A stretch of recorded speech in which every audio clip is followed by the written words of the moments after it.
Okay, so only 6 horsepower diesel and another Transaxle shot.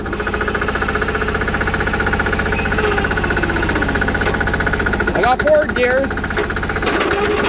That's reverse.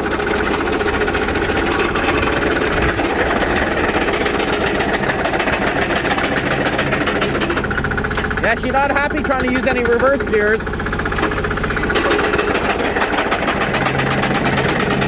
Look at all of this shake, eh?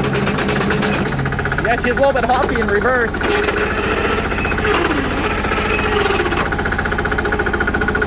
Oh, that kind of sucks.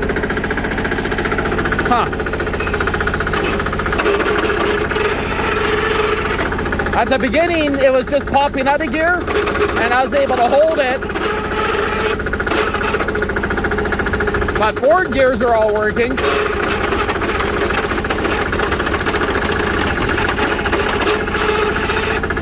But she definitely lost reverse. Oh, that kind of sucks.